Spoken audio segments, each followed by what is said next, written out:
नमस्कार, मैं प्रोफेसर रजत दवैया आपका स्वागत करता हूँ। एंटीबायोटिक की सीरीज के बाद हम लोग पेन किलर की सीरीज के बारे में बात करते हैं, या फिर बोले तो non steroidal anti inflammatory drug यानी एनएसएआईडी की सीरीज के बारे में बात कर रहे थे। वैसी दवाइयाँ जो दर्द को कम करने में या दर्द ठीक करने में काम आती हैं।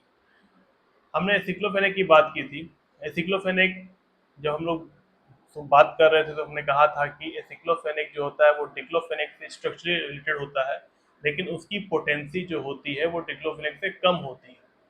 तो आज हम लोग बात करेंगे डिक्लोफेनेक की। आखिर डिक्लोफेनेक क्या काम करता है, कैसे करता है, और कहाँ कहाँ डिक्लोफेनेक आसानी से यूज कर सकते हैं, और किन किन फॉर्म में ये मिलता है, उसकी डोज क्या है, प्रेगनेंसी में सेफ है या नहीं। ये सारे सवालों के जवाब हम इस वीडियो में देखेंगे। वीडियो को अंत तक जरूर देखिएगा। अगर आपको वीडियो पसंद आए तो लाइक शेयर जरूर कीजिएगा, सब्सक्राइब करना ना भूलें।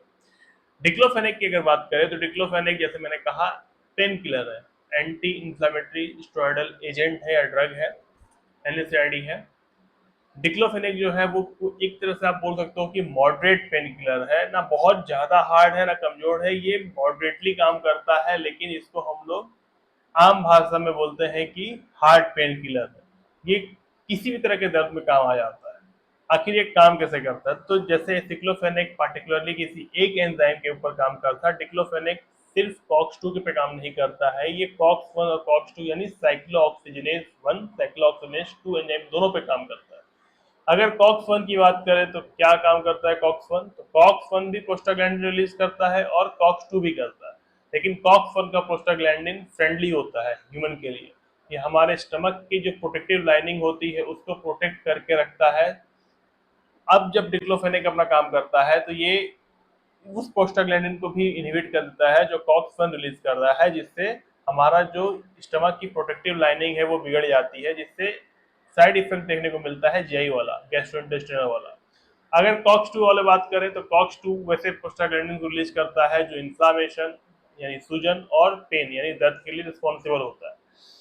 तो जब ये कॉक्स 2 को इनहिबिट करता है तो प्रोस्टाग्लैंडिन रिलीज नहीं होती है, जिससे दर्द और सूजन में कमी आती है या उससे निजात मिलता है। अगर फार्माकोकाइनेटिक की बात करें तो मेनली हम लोग डिक्लोफेनेक को 3 रूप से लेते हैं, ओरली, पेरेंटरली और टॉपिकली। लेकिन हम लोग बात करेंगे मेनली ओरली के बारे में और थोड़ा बहुत पेरेंटरली के बारे में। जब इसको ओरली हम लोग लेते हैं तो ये बॉडी में बहुत अच्छे तरीके से एब्जॉर्ब होता है। इसकी जो पिक कंसंट्रेशन होती है वो 1 से 2 घंटे में पहुंच जाती है। अगर डिस्ट्रीब्यूशन की बात करें तो पूरे बॉडी में डिस्ट्रीब्यूट होता है, चाहे वो ओरली हो चाहे पेरेंटरली हो। उसके बाद इसका मेटाबॉलिज्म लीवर में होता है और किडनी के माध्यम से ही बॉडी से बाहर यूरिन से होते हुए निकल जाता है। अगर यूजेस की बात करें तो जैसे मैंने कहा कि ये ऐसा पेन किलर है जिसको आप कहीं भी यूज आसानी से कर सकते हो, किसी प्रकार के दर्द में कर सकते हो, बच्चे बूढ़े सब में ये उपयोग आता है। अगर मैं नाम लूँ तो जैसे मस्कुलोस्केलेटल पेन, जैसे कि आपको मोच लगने पे होता है, चोट लगने पे होता है, हड्डी में कहीं चोट लग गई है तब होता है, तो वो इससे दर्द में कहीं सूजन हो गई चोट लगने पे तो वहाँ पे भी अच्छे से काम करता है।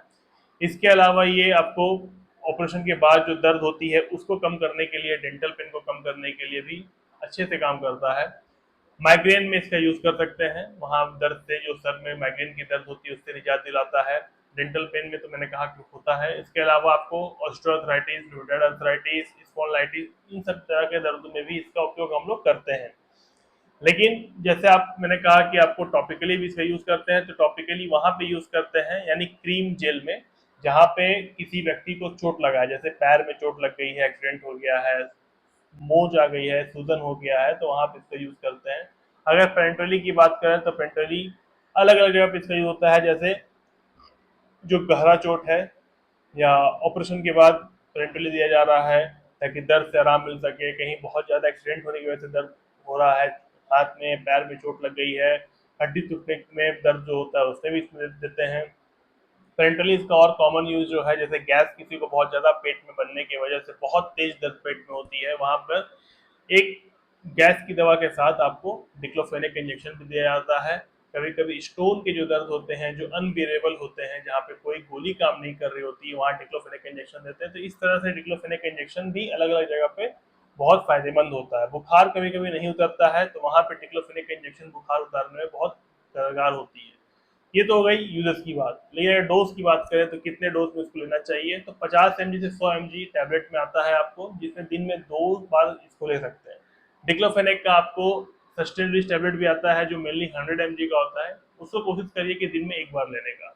अगर इंजेक्शन की बात करें तो 75 mg का इंजेक्शन आता है, और उसको दिन में एक या दो बार जैसा जरूरत हो वैसा यूज करना चाहिए, लेकिन कोशिश करिए कि इंजेक्शन ना लेके टैबलेट का यूज करें, और कोशिश करिए कि हल्के फुल्के दर्द में किसी प्रकार के पेन किलर का यूज ना करें, क्योंकि पेन किलर किडनी और लिवर के लिए घातक हो सकता है।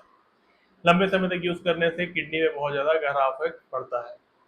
अगर हम लोग साइड इफेक्ट की बात करें तो गैस्ट्रोइंटेस्टिनल साइड इफेक्ट जैसे कि अल्सर, पेट में जलन, वोमिटिंग, डायरिया, डिसेंट्री, नोसिया, इस तरह के साइड इफेक्ट देखने को मिलते हैं। कभी कभी कार्डियोवास्कुलर साइड इफेक्ट किसी किसी हार्ट पेशेंट में देखने को मिल जाता है।